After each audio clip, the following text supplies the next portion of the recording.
So just wanted to go back there to a question on small business. I'm sure a lot of small businesses here would like to know when is the right time for a company on a small business on a shoestring budget? When do you think is the right time that they should hire somebody? That's an interesting question, and obviously every company has its own economics. You would have to base it off of, is there a need out there? Is there some business to be captured based on that hire? I think of capacity and efficiency, and if you are efficient and if you reach capacity, it's time.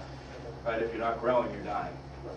So in a small business, it's very difficult, and although I'm part of a very large organization, we have an operating environment as such that we manage each office individually. And you get a sense of, like, geez, I'm a salesperson one second, I'm recruiting, at night, I'm doing the marketing, on the side. So I understand what it's like, and when you reach that capacity, geez, I'm losing business, I think then it's time. For me to give you a number or a revenue number, it would be difficult because I'd have to understand more about each business. So I think you hire a lot of technologists at Solvate. Maybe you would be the best person to discuss would you recommend any type of formula for hiring if you're looking to hire new people? In terms of sourcing, finding, etc. Boy, if I walked you through the melodrama of us trying to find full-time hires in the tech space for Solvate, it would take us quite a long story. But if I could shift the question slightly and address what I think is a bit of a different market than the one you guys are dealing with, the question of can you hire or not, and tying to the optimism point as well, and your point on capacity.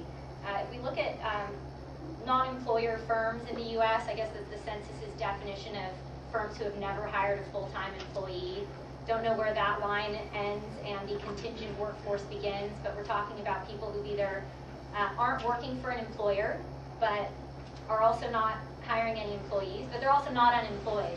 And actually, if you mesh all the numbers together in a very unscientific way, the number of people who are working in the workforce independently is likely double the number of unemployed people in this country. So we look at all these guys and say, okay, they don't have hiring capacity.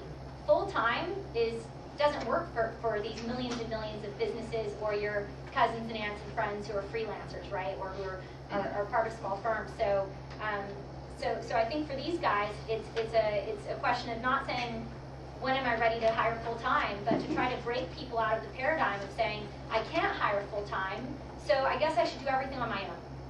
And we sit there and try to figure out everything from our HR to, how do I build this thing and fix my WordPress blog, and 50 other things are really pedestrian problems that the guy down the road could probably help you with, but we're not connected to work peer-to-peer. We're connected to work employee to enterprise. If I had one hope for I think 2011 is a bit optimistic. I hope that we start to have a shift in our thinking about resources for our businesses, for these millions of businesses that don't fit into this other model.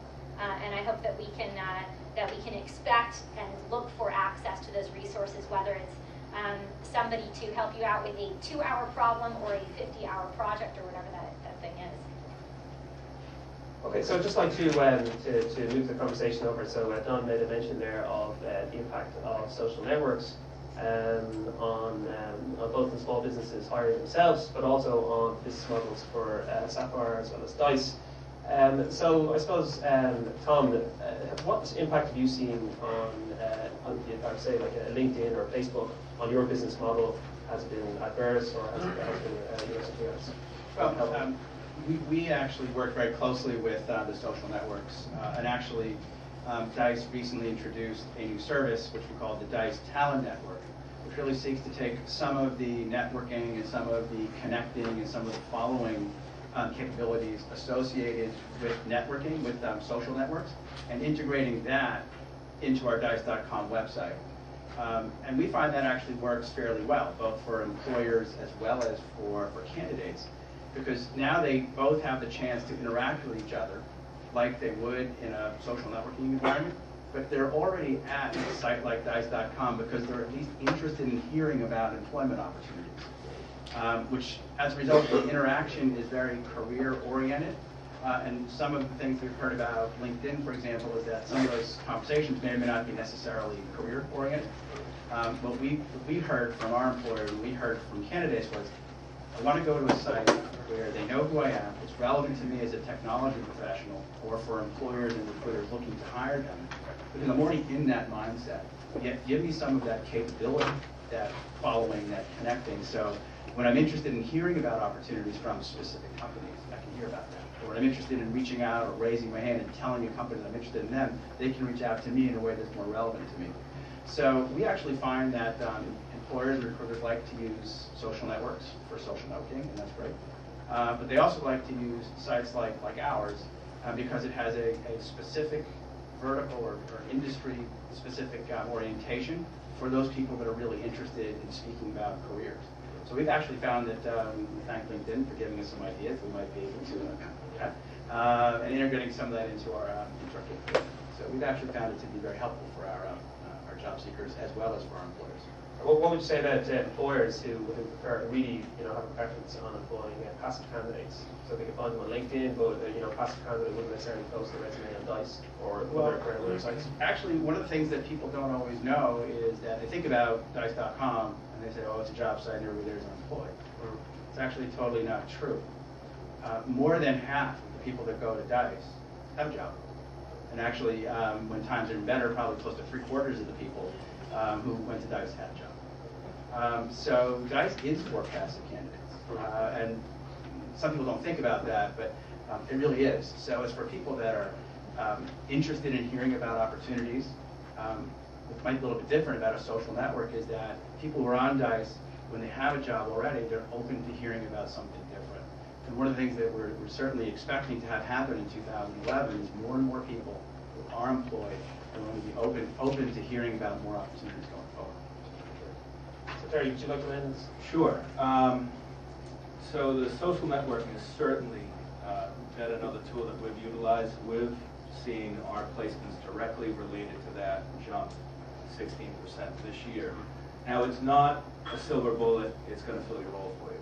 There's a lot of work behind it, but it's about creating a recruitment brand. It's about getting your message out there. If you are going to do the social media route, you have to have a consistent plan where you are constantly talking and communicating with the prospective employees, because it is another way to reach a prospective employee. I think that we have a white paper, and one of my colleagues can grab their information, we can send it off to you, but there was some study done, and 60% of people, surprisingly, right, they go online and they search about a company before they apply. Well, from those 60, 54% of them go at least on a social media site once a day. So your ability to interact in a conversation versus the standard, website posting is extraordinary. And your average employee nowadays doesn't believe what's put up on a company's website. That's kind of considered what they want to tell you, right? But through the social media, what other people are saying, others' content, bloggers, others' experiences are much more powerful, and they will affect someone's interest in following you and then subsequently applying to your job. So you get a chance to interact in a different manner than your standard storyboard kind of website. So it's going to be a big trend. It's one we're trying to capture, but there's no real easy way to do it yet. How do you see it affecting Solvate? I might be stating the obvious here, but independent professionals don't have a hard line between their personal and professional identities. So guess how they find work? Through their social networks. It's an incredibly exciting time to see how, now that we're all used to social networks, we got it, okay, I get it, my mom's on Facebook, we've got lots of different networks, we're digitally connected, and we kind of understand how to operate and behave on those networks. I am absolutely optimistic and fascinated at the opportunities for us to connect and work. The example you gave may seem like a simple one, but it is so important. That I've been able, 5 years ago when I was searching for a job, to say, hey, I'm interested in this company, let me follow it. That would have been absolutely incredible. If you look at what Facebook in particular is doing with opening up their API, LinkedIn not so much, it gets really exciting to see how you can extract from your graphs and even start to source your next hire or your next freelancer based on their proximity to your graph, right? Say, oh, is there anyone in my network who's recommended a publicist, because that's what I'm looking for. So I think we're at the beginning of an absolutely incredible social digital revolution as it relates to how we work together. Brilliant. So then I just, so Andrew touched on it briefly when he spoke about the performances within different various regions around America. And, you know, I think it'd be great if you could give us some, Tom, if you could give some indication of how New York is faring and maybe what measures can be taken to have it to improve it as a tech center. New York's our biggest market. We have close to 9,000 jobs just in the New York metro area alone. So the second closest one actually is Baltimore, Washington, which is around 6,000 jobs. And then Silicon Valley, which is often compared to, is about half that size, around 4,500 jobs. So interestingly, yeah, right. I think what happened was that the Valley crashed pretty hard, and it's still coming back. Actually, the growth rates are a little bit faster in the Valley than here in New York. That's because the Valley actually crashed harder going back about a year or two ago, and now it's just starting to come back. But still, the jobs, just the number of jobs that are posted on the dice.com website is about half in Silicon Valley as here in New York. So New York is really a bellwether market. Is that just tech jobs or? Yeah, that's just tech jobs. Okay. So we post on dice.com. Oh yeah. Exactly. So typically what I would think about is if I'm a candidate, I would really try to focus on my skills more than anything else. If you know certain skills with respect to programming, if you know about network security, if you know about mobile, New York is a great place to come. I think that as long as, from our perspective, if employers look to reach out to those candidates, specifically with those hard-to-find skills, I think put those in dice and that they'll be able to build their needs. I would agree with Tom, and our numbers are pretty similar. New York is our #1 market as well. And I hadn't done a lot of research in comparing the Valley and the Alley, but going online, there are certainly a lot of opinions out there. And the one that stuck out to me was pretty obvious, but the Valley is really one industry, right? There's tech, and they can be different segments of the tech industry, but New York has something that I think it should embrace, which is diversity. And that's why you see 9,000 jobs versus 4,500. So it's not just the new media companies, it's the retail, it's the financial services, it's the healthcare companies. So there's a really vibrant market, and you may have to, as an employer, look outside of your industry for that talent as things get a little tighter and say, you know, they don't have that media experience, but wow, that's a sharp engineer. I'm going to bring them in and cross-pollinate through an industry. And I think that there's quite a market here for the talent. What do you think, Judy? I agree. New York is our biggest market as far as our talent network. I think for the reasons you mentioned, New York is the freelance capital of the country. We've got all these amazing world-class industries that are headquartered here with lots of freelancers around them. We've actually spotted a somewhat counterintuitive trend, given that, you know, New Yorkers are not cheap to hire. We're seeing business come in from across the country and from our global clients to hire New Yorkers with specific skill sets. The Dance Foundation of Bermuda needed a guy to do their WordPress blog and couldn't find them in Bermuda but found them in New York. An unnamed client in Cupertino needed a user experience person and found them in New York.